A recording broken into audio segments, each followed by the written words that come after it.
Bonjour à tous et bienvenue dans ce nouveau live XAR. Aujourd'hui, je suis en compagnie de Valérian qui va se présenter. En ce qui me concerne, je m'appelle Estelle, je travaille chez XAR depuis un petit bout de temps maintenant. Et aujourd'hui, on va aborder le sujet de la synchronisation des bases de données, qui est un sujet très important, surtout dans le cadre des outils no-code. C'est un sujet qu'on n'aborde pas forcément au début, mais qui est pourtant très important. Donc c'est l'objet de ce live aujourd'hui. Valérian, bah, pour commencer. Bonjour à tous, enchanté, c'est mon premier live Twitch, donc je suis un peu ému. Et puis je remercie particulièrement Sarah et Estelle de m'inviter sur cette émission. Donc moi je suis consultant, enfin freelance no-code depuis environ un an. No-code, mais pas seulement, je fais différents projets techniques. Et je développe des applications et j'utilise de manière assez poussée Airtable depuis 2016. Et donc je vais vous expliquer un peu pourquoi j'en suis arrivé à développer un outil comme TableClone, donc un outil qui permet de synchroniser ces données entre une application A et une application B. Et dans ce cadre-là, j'ai pas mal discuté aussi avec SAR, d'une part parce que c'est un éditeur français et ça rapproche, et puis parce que ce soit pour du sujet de sauvegarde ou de migration, etc., c'est très intéressant pour SAR de pouvoir se brancher à des plateformes tierces. Donc je sais pas si tu veux que je commence ou si tu veux déjà répondre aux quelques questions. Oui, là je pense que déjà aussi je vais vous présenter un petit peu le déroulé de ce live.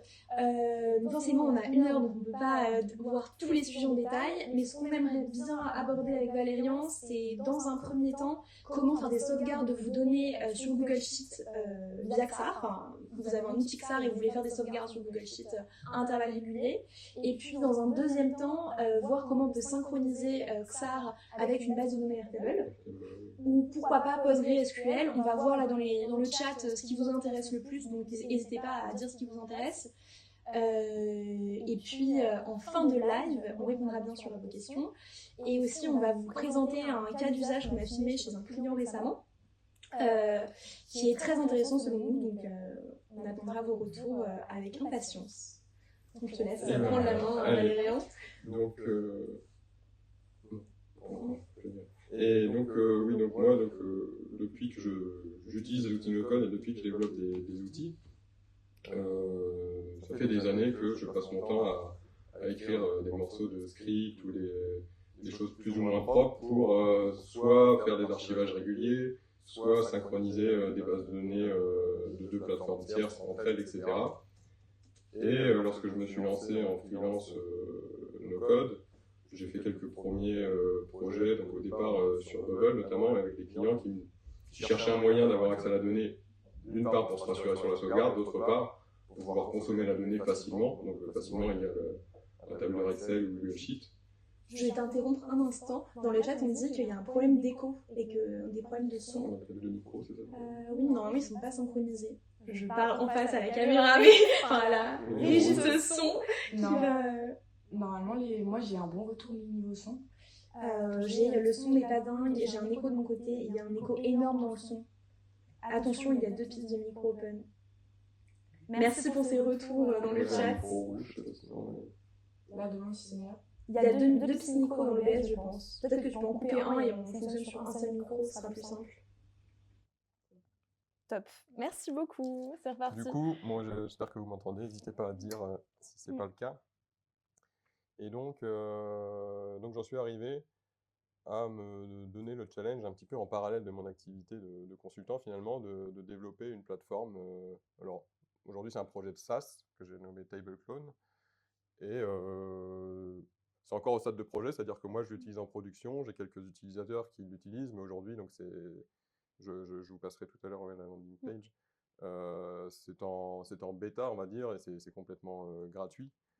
Dans les perspectives, pour me valoriser à terme, il y aurait soit de faire un produit SaaS avec un abonnement mensuel, ou bien un partenariat avec des éditeurs, notamment comme XAR par exemple. On pourrait réfléchir à donner accès directement à mon back-end, donc à ce qui se passe derrière pour synchroniser les bases, et que ce soit directement disponible dans l'interface XAR.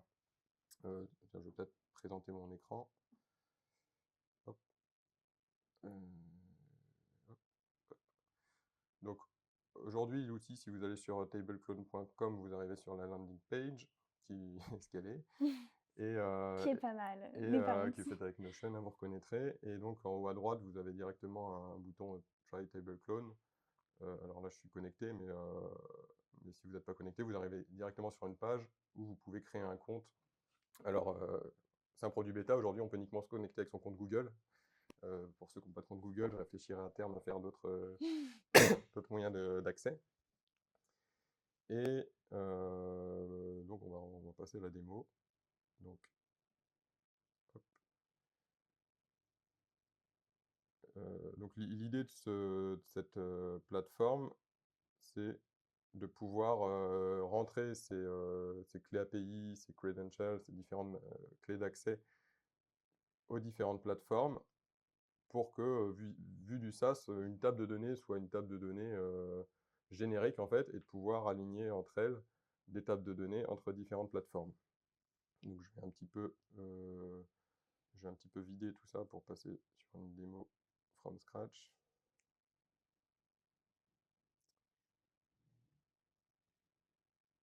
Hop. Je vais garder juste le PostgreSQL parce que c'est un petit peu plus lourd à remettre.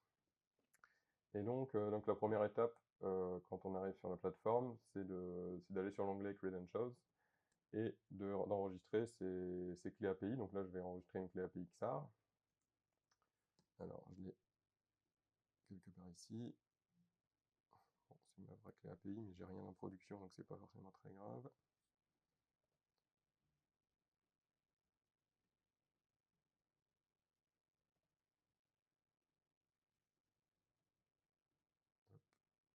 Donc, à partir du moment où on a entré ces clés API, ça devient vert. Et donc, ça veut dire aussi que sur l'onglet Dataset, maintenant, je peux créer un dataset XAR. Et normalement, si la démonstration se passe comme il faut, voilà, à partir du moment où il a la clé API, il est capable de me lister mes applications XAR et à l'intérieur d'une application, mes tables de données. Donc j'ai une table de données test qui s'appelle Cities. Alors pourquoi voilà. Donc je sélectionne Cities et une fois que je choisis une table, TableClone va interroger l'API pour identifier les différentes colonnes de la table et vous demander avec quelle colonne vous voulez travailler. Donc on va rester ici pour l'instant pour XAR. On va ajouter une connexion Google Drive.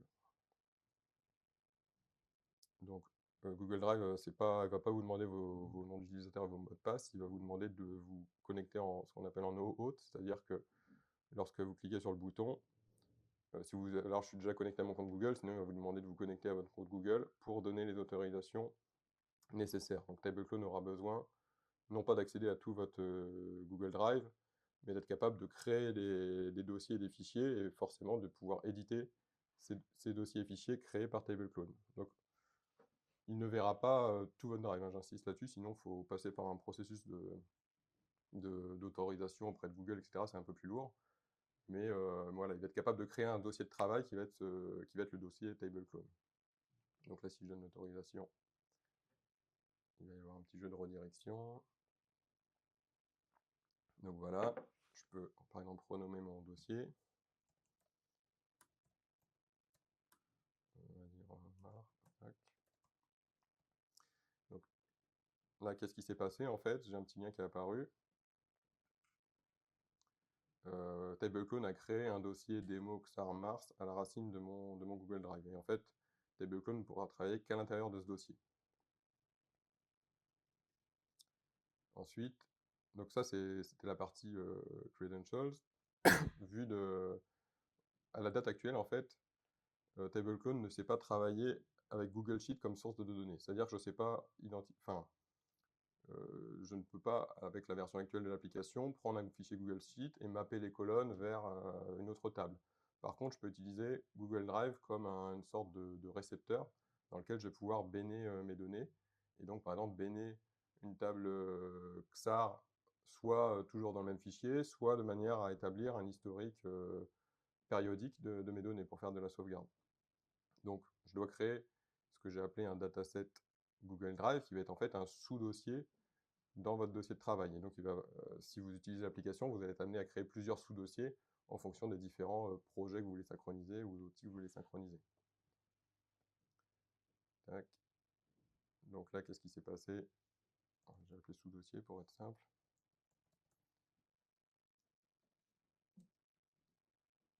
Tac. Donc là, tout simplement, dans mon répertoire racine, j'ai créé un sous-dossier de travail. Donc à partir de là, j'ai tous les éléments pour planifier un backup de données XAR vers mon Google Drive. Je vais juste vérifier que j'ai de la donnée dans la table que je veux synchroniser. Cities, elle est vide. Donc on va. Est-ce que j'ai une table avec de la donnée? Sur table 6, j'ai un petit peu de données. On verra après pour justement peupler de la donnée, par exemple, vers XAR depuis notre source comme Airtable. Donc là, finalement, je vais rajouter un petit dataset XAR. On avait dit table clone. Table 6, on avait dit, je crois. Hop. Close. Très bien. Et donc maintenant, donc là j'ai la partie credentials, c'est les autorisations. Dataset, on définit ces différentes tables. Et la partie scheduler, je sais pas comment on dit. Scheduler, je pense. Et donc ici, on va pouvoir définir des mappings entre une source A et une destination B, et éventuellement ajouter des paramétrages comme à quelle fréquence on veut que ça se réalise, etc. Donc je vais prendre mon table 6 to sous dossier 1. Donc là, comme je suis vers du Google Drive, c'est très simple, j'ai pas beaucoup d'options. Quand tout à l'heure on va faire de table à table, on va définir aussi tout le mapping, c'est-à-dire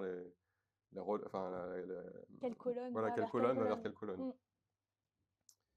Ensuite, donc, sur Google Drive, on va voir les deux options, mais il y a c'est cette option-là qui est assez intéressante. C'est soit on choisit d'avoir un seul fichier et au fur et à mesure des sauvegardes, on va maintenir un fichier à jour. Donc ça, c'est intéressant, par exemple, pour faire un fichier exploitable avec toujours de la donnée à jour. Et je l'ai déjà utilisé, par exemple, pour un client. On maintient un fichier à jour. À côté, on crée d'autres dashboards Google Sheet, par exemple, pour consommer cette donnée. Et on sait qu'on aura systématiquement de la donnée à jour. Hop. Alors, je ne l'ai pas montré. Donc là, j'ai lancé Clone Now pour gagner du temps. Et voilà, on aurait pu ici dire à quelle fréquence. Donc actuellement, les options disponibles, c'est tous les mois, toutes les semaines, tous les jours, toutes les heures. Et est-ce qu'on va recevoir un petit mail quand c'est fait? Donc là, c'est fini. Je vois mon historique. Donc pour ceux aussi qui se demandent, parce que finalement, je vois passer toutes les données, est-ce que c'est secure? Ce qui se passe derrière, en fait, c'est que le front-end là appelle ce qu'on appelle une cloud function. Donc finalement, c'est un environnement qui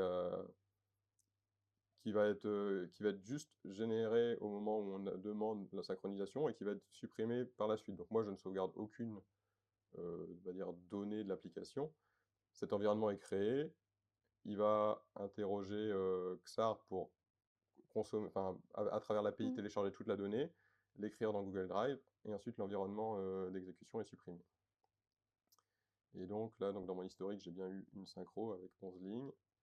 Et donc dans mon sous-dossier 1, j'ai eu un table clone XAR table 6 avec donc, la donnée que l'on avait dans l'appli. Ce que je voulais montrer aussi, donc c'est si, on va faire un deuxième, on fait le même, 6 vers sous-dossier. Et là, si j'avais mis create a new file for each backup, en fait, il va se passer la même chose, sauf que ça va me créer un fichier avec un eurodatage.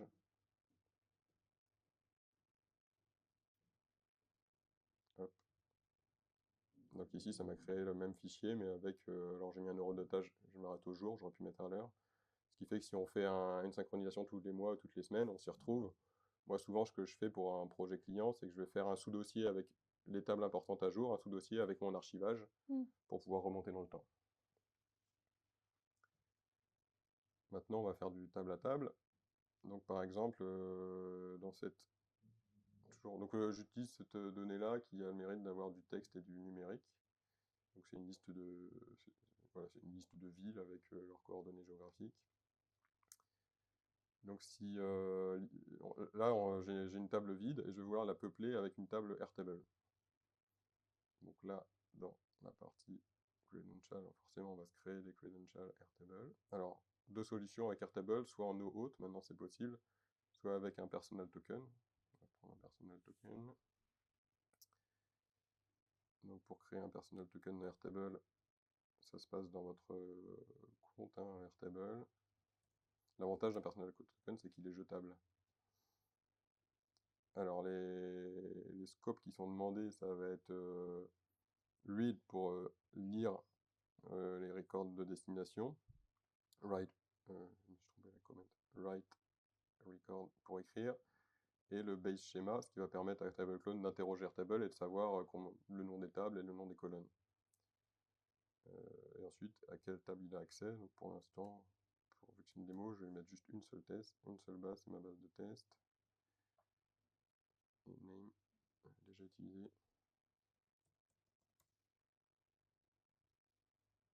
Voilà, donc le token Airtable, il vous le montre une fois, pas deux, donc il faut le copier, après il n'y a plus moyen d'y accéder.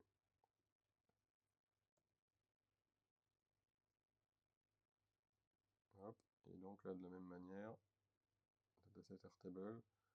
Donc ici il va vous, il va vous lister les bases qu'il voit. Donc là j'ai fait un token avec juste une seule base, mais en général en production j'ai un token où je vois toutes les bases.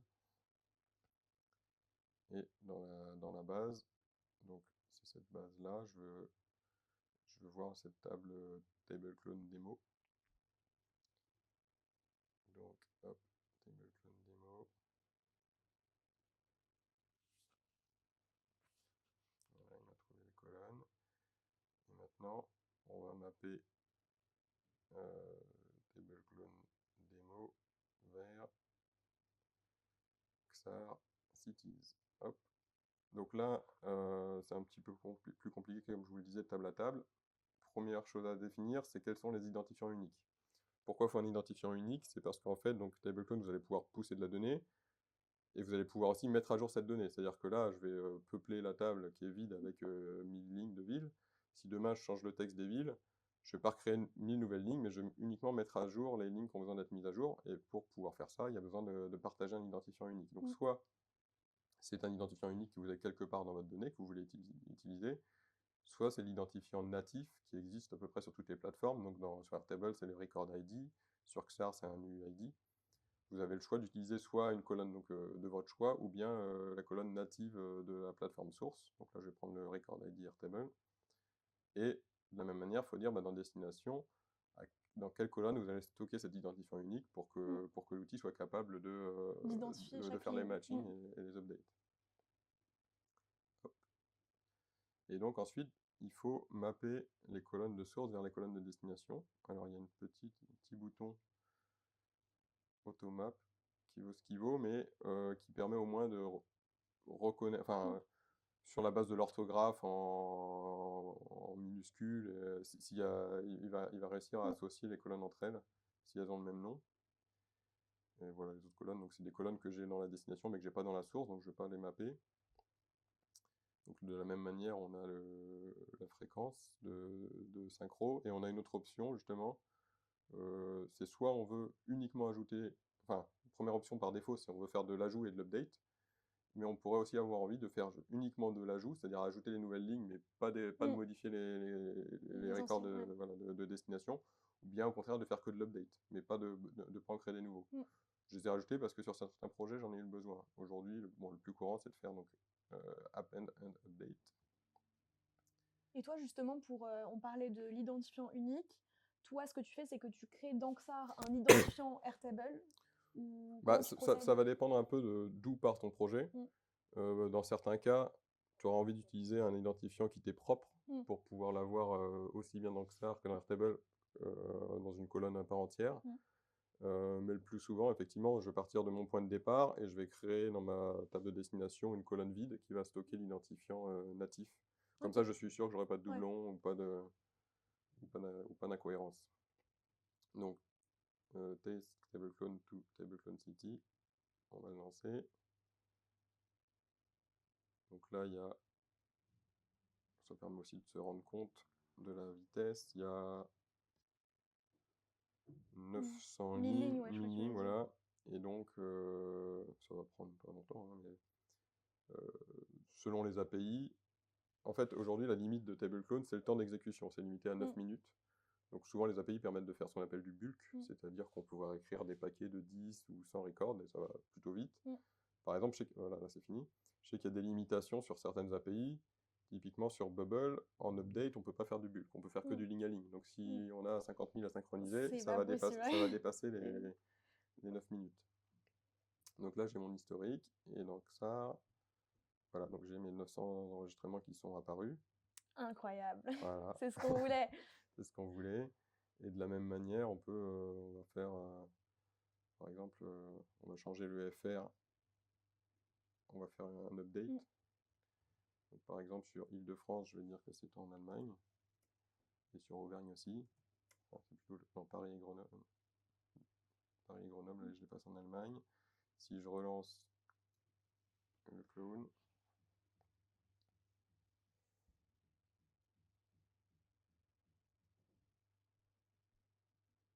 Et là, de la même façon, on peut programmer des mises à jour voilà, on régulières peut ou programmer.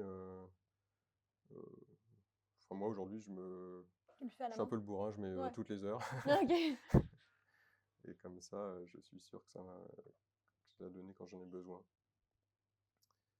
Donc on avait dit, on va chercher. Alors, il faut chercher là peut-être. Paris. Donc Paris, c'est bien passé en Allemagne. Ouais. Je crois que j'avais mis Grenoble aussi. Voilà. Aussi passe en Allemagne, top. Donc voilà, ça montre que le côté synchro aussi Mm. marche. Alors après, il y a quelques petites limitations. Mm. Typiquement, on est en train de faire des tests avec, je vais remonter un petit bug hier avec ça, c'est sur les singles, enfin les différents Single types de champs en select, fait. Il y a ouais. beaucoup de champs particuliers. Sur les single select par exemple, Mm. si je crée de la donnée, ça va bien se passer. On a remarqué qu'il y avait un petit couac si on update de la donnée Mm. XAR, donc on est en train De de voir. corriger ça. Mais après, voilà, sur chaque plateforme, j'essaye d'être le plus générique possible. Je sais que par exemple sur Airtable, enfin entre plateformes, les dates n'ont pas forcément la même précision. Mm. Ce qui fait qu'en fait, TableClone, si on synchronise les dates, souvent il va croire que tous les records sont updatés juste parce qu'il ne lit pas à la milliseconde près la même date source et destination. Donc il y a plein de petits ajustements comme ça à réaliser. Mm. Mais donc voilà l'idée de l'outil. Mm. Qui aujourd'hui donc est en bêta, et enfin moi je suis content si les gens font des tests et me Oui, et remontent tu remontes des des infos. choses. Pour moi l'idée donc c'est un projet que je mène à côté voilà d'une activité de consultant, et c'est d'en faire avec le temps qu'il faut. Donc ça Mm. va être dans le cours de l'année d'en faire un produit vraiment fini et de qualité, Mm. pour après voir comment je le valorise. Est-ce que je le vends en direct? Est-ce que je trouve des partenariats intéressants avec Oui. des éditeurs, et Comme ça. comme ça. Et voilà. Mm. Donc, Top. ça Bah là, va je pour la pense petite démo, que ouais. c'est intéressant parce qu'on a vu donc 2 cas d'usage pour récapituler. Un premier cas d'usage vraiment d'historisation, enfin Ouais. pour garder l'historique d'une application et de la donnée qui est dedans. Et un deuxième cas d'usage où là, tu as vraiment, j'imagine qu'il y a plein de cas d'usage, où tu as envie d'utiliser XAR, mais tu as envie de garder Tu veux ta base de pousser ta données donnée, Airtable voilà. parce que c'est trop compliqué, soit de la migrer, soit que tes utilisateurs sont trop habitués à l'utiliser et n'ont pas envie de changer.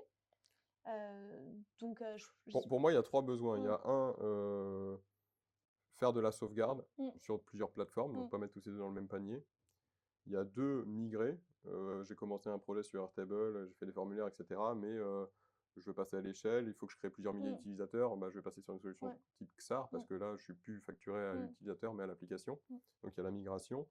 Et il y a 3, et moi c'est le cas d'usage qui me revient souvent, c'est tu as un use case métier et tu le solutionnes par plusieurs applications. Mm. Et moi typiquement, donc j'ai une casquette d'expert SIG, donc système d'information Mm. géographique. J'ai des gens sur le terrain avec des tablettes qui Mm. produisent de la donnée géographique. Tout ça, ça remonte sur des bases de données. On a des applis cartographiques qui permettent de la consulter, etc. Et puis après, pour faire du ticketing, on va faire du ticketing dans une application type Airtable ou XAR. Mm. Et en fait, on a plusieurs applis qui ont besoin de partager la même donnée, et Mm. donc d'avoir un espèce de hub central qui Oui. va aligner les différents outils. Ok, très intéressant. Et peut-être que là, pour la suite, tu voudrais nous montrer un Ouais, exemple avec alors, PostgreSQL ou... on peut Est-ce que ça montrer. vous intéresse déjà dans le chat? N'hésitez pas à nous dire oui, non, pas du tout. Et Alors je pense que ça peut être sur intéressant. Postgre, bah, typiquement, alors on va commencer par faire un truc tout simple, c'est que sur Postgre, là j'ai la même table des villes, donc je vais déjà commencer Mm. par vider ça. Hop. Alors, pour vider toute la donnée sur ça, il faut scroller en bas de mémoire.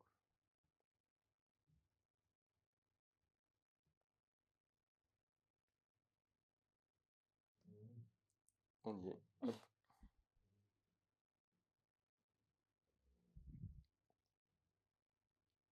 Donc là, j'ai déjà mis la connexion PostgreSQL. Pourquoi? Parce que c'est une base de données qui est en production. Bon, je voulais pas prendre le Oui, risque de oui, non, montrer le mot de mais... passe en live. Et donc, hop.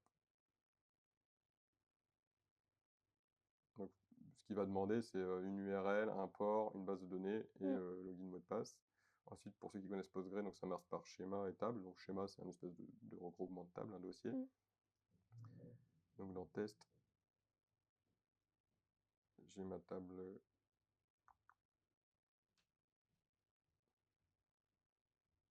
Réfléchis. J'ai ma table cities, encore une fois, donc toujours la même forme.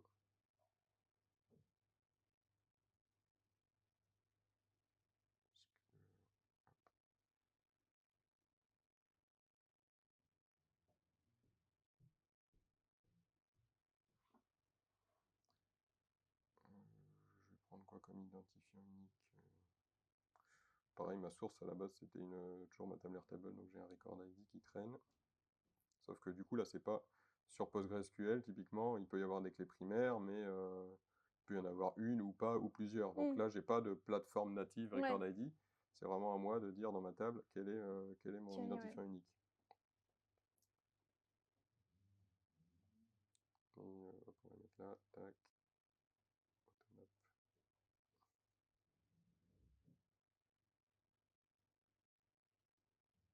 Bim. Close. Donc là, ça devrait aller même encore plus vite parce que pour le coup, consommer la donnée. Et après, oui, on pourrait aussi, on avait réfléchi enfin, sur une application en live, quoi, montrer ce qui se passe quand on insère de la donnée.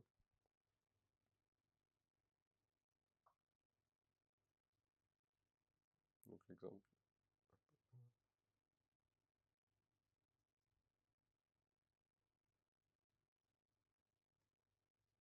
Si c'est bon, ça apparaît. Finished. Hop. Et là, donc voilà, magnifique. encore mes données. On a récupéré tous nos données. Donc, bon, c'est un peu la même chose, sauf qu'à la base, on n'est pas parti de Airtable et on est parti de Postgre. Voilà, bien sûr, on peut le faire dans les deux sens. Hein. On peut faire vers Postgre depuis Postgre, vers Airtable depuis Airtable. Et donc, on avait aussi, donc on avait une petite app de. Alors, moi, du coup, là, c'est un peu métier, mais voilà, le type de données que je produis, c'est de la donnée de ticketing, c'est-à-dire des opérateurs qui vont sur le terrain dans du contrôle de déploiement de fibre optique et qui vont prendre des photos et dire si le réseau est bien déployé ou pas et lever les différents problèmes. Et toi, tu as fait une petite app de ticketing. Voilà, moi j'ai travaillé aussi, j'ai réalisé donc une application de ticketing pour montrer en fait en live ce que ça fait d'avoir comme ça deux bases de données synchronisées et donc de la donnée qui se met à jour. Et là en plus on a essayé de s'amuser un peu dans le sens où on a aussi mis des photos. Donc c'est-à-dire que dans Airtable on a des photos qu'on a fait passer du coup dans XAR et qu'on affiche. Je sais pas si tu peux montrer du coup peut-être. Ouais, je vais vider la table à la limite. Hop, en espérant qu'on arrivera à la remplir. Oui. Hop. Donc voilà, j'ai une appli qu'on vous montrera après. Mais du coup, ce sera la surprise. Là, si je l'ouvre, il n'y a plus rien. Voilà, il n'y a plus de tickets. Donc, table clone, forcément, on se rajoute notre source XAR ticketing live. Et c'est ticket, j'imagine. Oui, c'est ça, ticket. Bim. Hop.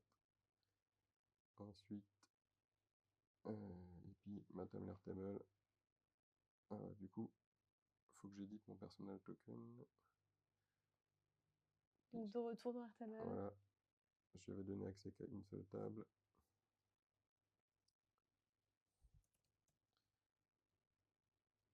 Donc je donne accès, pour ce même token, je donne accès à une table supplémentaire.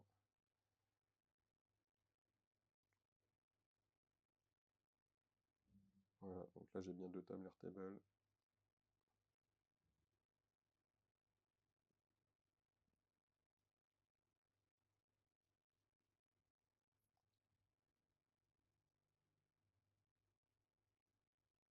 Airtable to XAR, XAR ticket. Alors, je crois qu'on avait peut-être mis un record. Ouais, on avait mis Airtable ID. Oui, on a créé Donc un. je mets le record ID dans le Airtable ID. On va voir ce qu'il trouve déjà en automap. ID, je sais pas si c'est bon. Donc ensuite, moi j'avais un détail que je voulais mettre. L'avantage là, voilà, on est sur le cas d'usage où les 2 applications n'ont pas exactement la même structure. Donc on a besoin de faire mapper les champs. Manuellement. Voilà, manuellement. Donc le détail, toi, c'est description ticket, je pense. Alors je vais plonger sur mon appli. Mon ID, c'était le nom du ticket. Oui. Titre du ticket. Hop. On va mettre les photos. PJ1, photo 1. Photo 1. PJ2, photo 2. Qu'est-ce qu'on avait d'intéressant? Avis global, c'était colonne. Alors je crée une statut, je crois. On avait OKKO, ouais. Avis global, statut. Et je crois qu'on avait aussi mis un type contrôle, type de ticket. On est pas mal, hein. On verra une date.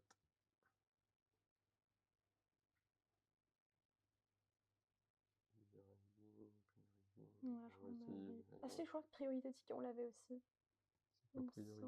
Je crois qu'on l'avait renseigné peut-être manuellement. Ah oui, je l'ai renseigné manuellement, oui, après coup. Hop. On va essayer comme ça.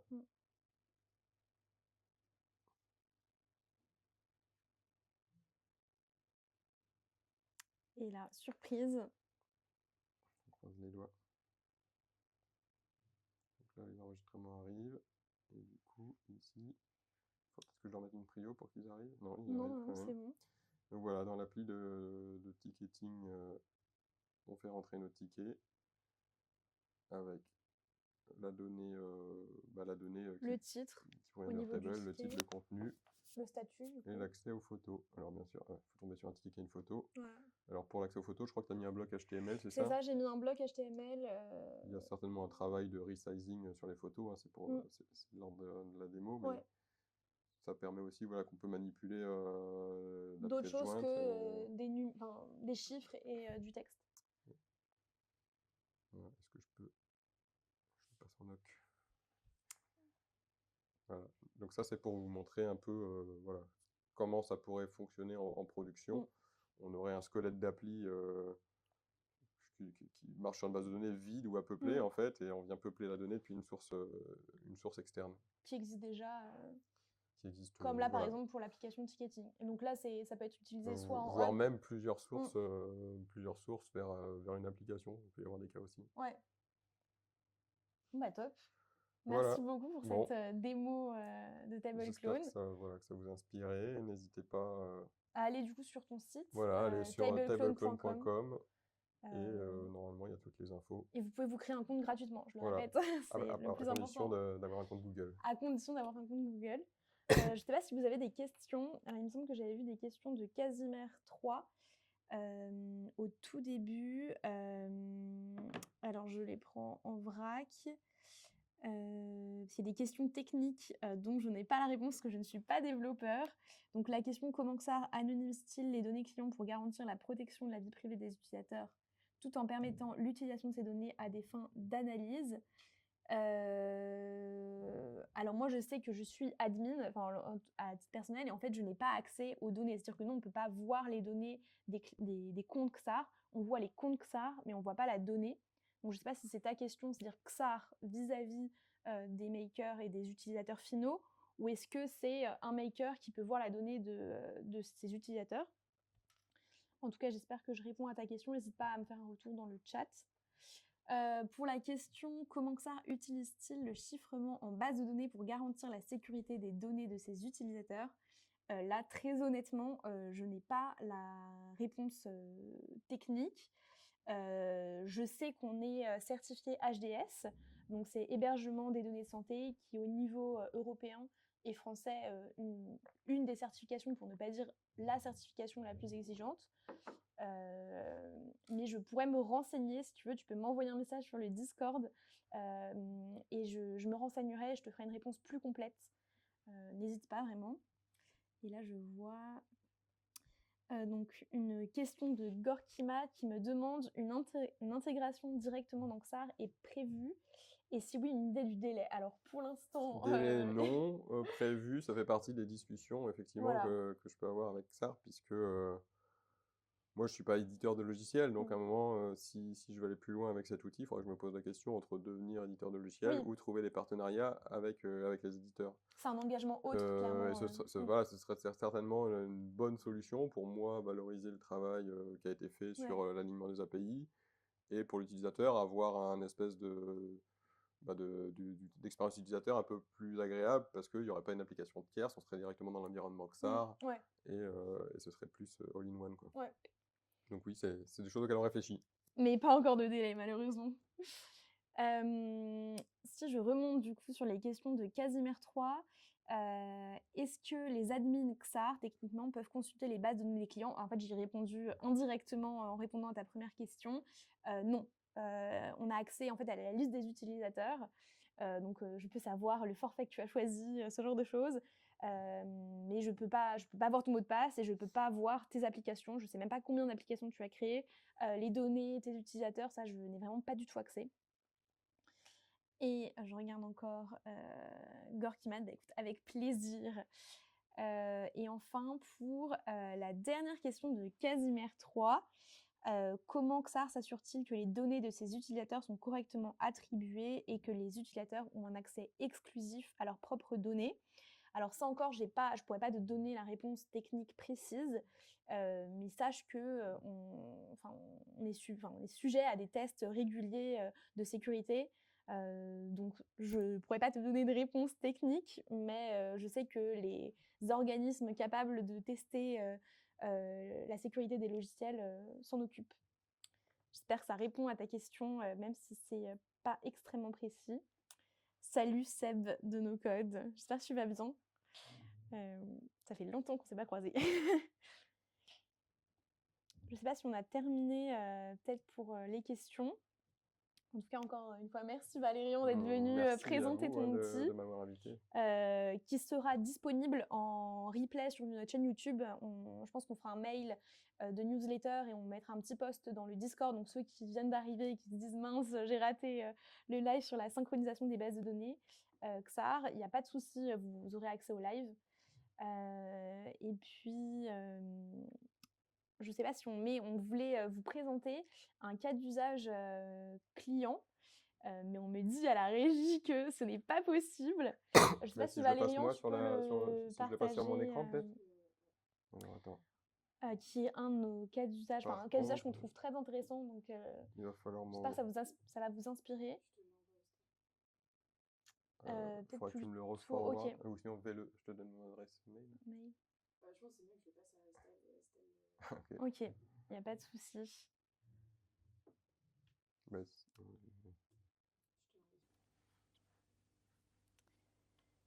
Un prochain live prévu bientôt, mais bien sûr Gorkimad. Déjà, on a un mercredi par mois qui nous est réservé. Et puis potentiellement, peut-être qu'on aura un jour nos lives à nous. On ne sait pas encore si on va se créer une chaîne ou pas. C'est partie des sujets en discussion. Mais on a alors il me semble que c'est le 2e mercredi du mois, un live à 13h. Alors je sais qu'on n'est pas dans le programme No Code France. Venez que je vois pour modifier le programme. Par contre, je sais pas si tu vois l'écran, si je suis en plein écran. Mais un prochain live du coup prévu dans un mois. Je mets le son. Et puis pour rappeler ceux qui ne connaissent pas forcément XAR, donc XAR, on a un outil no-code 100% français. Donc c'est un petit peu notre parti pris. Donc on a mis l'accent sur tout ce qui est sécurité des données. On est certifié donc HDS, qui est hébergement des données de santé. Et on est aussi agréé RGPD. Donc voilà, et on fait partie d'un groupe de travail sur toutes les nouvelles lois sur la facturation qui vont sortir. Donc on est aussi aux normes sur tout ce qui est facturation. Voilà, donc n'hésitez pas à tester que ça. On a à la fois cette vue base de données qu'a montré Valérian, et puis on a aussi cette vue vraiment flow utilisateur où on peut définir nos flows. On a des fonctionnalités très poussées qui vont de la génération de documents à la signature électronique, au paiement en ligne. On peut vraiment faire des belles choses. Donc c'est aussi l'idée là de la vidéo qu'on va vous présenter, c'est de vous montrer tout ce qu'on peut faire avec ça et en tout cas vous donner un maximum d'idées. Parce que nous on est très fiers de notre outil, donc on aime le partager. En tout cas moi, je suis très fière. Et alors je regarde les derniers commentaires. Et moi, je vous retrouve lundi 13 pour la petite formation dans votre bureau, mais avec grand plaisir, Mathieu. J'ai hâte de t'accueillir. Et trop cool, Gorky Math, du coup, pour le programme. Merci beaucoup. Et donc là, je propose du coup qu'on regarde le live. J'espère que le son aussi est raccord. Du coup, j'ai mis le son, puis on va l'entendre dans le micro, je pense. Voilà.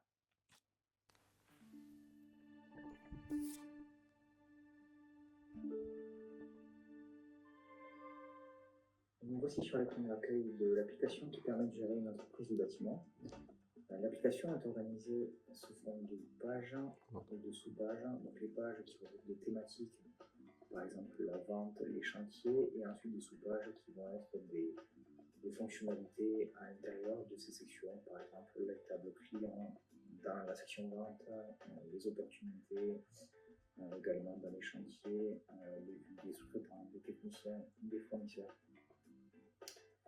Donc là, je suis sur une vue administrateur, donc j'ai accès à tous les éléments de l'application, mais on avait vu filtrer en fonction du statut de chaque collaborateur. Donc par exemple, un commercial ne verra pas la partie dépenses, ne verra pas la partie ressources humaines, et ainsi de suite. Si on regarde par exemple le module chantier, on va avoir dans ce module plusieurs accès qui nous permettent par exemple d'aller dans un chantier et pouvoir donc voir l'avancement de ce chantier. Donc celui-ci par exemple est terminé, on peut voir une historique de ce qui s'est passé chez le client, une petite vue où se situe le chantier. On peut retrouver également la liste de toutes les interventions, la liste des devis, commandes et factures de ce chantier. S'il y a des sous-traitants, ils vont apparaître ici. Également le suivi des dépenses du chantier avec les bonnes commandes, les factures, et ainsi de suite. Une analyse de chantier qui nous permet d'avoir d'un coup d'œil est-ce que le chantier a été rentable, et ensuite également des pièces jointes liées au chantier. Donc ça c'est pour la vue chantier, mais si je reviens sur mon module, à la racine du module, je vais avoir également d'autres possibilités, par exemple de voir le planning de chantier de l'entreprise. Je vais pouvoir filtrer pour voir une personne en particulier, une agence en particulier. Je vais pouvoir créer des interventions depuis là ou depuis le chantier également. Localisation de chantier, on s'en sert beaucoup pour organiser des petits chantiers par exemple. On va pouvoir filtrer par localité et organiser un petit peu des tournées d'activité. Voilà pour ce petit tour. Merci beaucoup. Je ne sais pas si ça soulève des questions pour vous ou pas. Je regarde, je reste aux aguets en ce qui concerne le chat. Mais ça, c'est un cas d'usage qui est, je pense, un des cas d'usage les plus complets où on a à la fois du suivi de flotte, du suivi un petit peu de devis, facture, qui est, je trouve, intéressant. Je sais pas si Valérian, tu as envie de rebondir sur ce cas d'usage que tu avais déjà vu ou pas. Je l'ai pas vu. Après, je sais pas si c'est le cas. Je sais qu'il y a quelque chose qui est très mal géré, par exemple sur Airtable, c'est la réservation de ressources. Oui. Si tu veux réserver tes camions telle période, telle période, Ouais. si c'est quelque chose que XAR sait faire, Airtable, c'est une vraie valeur ajoutée. Surtout qu'on travaille en plus sur la refonte de notre outil calendrier, outil planning, vous l'appelez comme vous voulez. Je ne sais pas si certains ont déjà un peu testé XAR et ont vu l'outil calendrier, mais là on travaille en ce moment sur comment l'améliorer. On essaie de le repenser de zéro. Donc d'ailleurs, si vous voulez participer au groupe de travail, n'hésitez pas à m'envoyer un message, je ferai suivre avec grand plaisir. Moi, j'ai l'impression qu'on n'a pas forcément de questions sur cette vidéo, sur ce cas d'usage. Écoutez, merci d'avoir suivi ce live. C'était un plaisir de vous avoir. Merci Valérian d'être Merci venue. encore une fois de m'avoir C'était invité. vraiment Et puis sympa. voilà, c'était mon premier petit- live. Je Ouais, suis ton premier live. heureux. Moi, t'es mon premier invité, Ah donc bon c'est pas la première fois. Et écoutez, on reste disponible sur le Discord que vous pouvez rejoindre à tout moment. Et puis on vous dit à bientôt dans un mois pour un prochain live. Merci, Au à revoir. bientôt.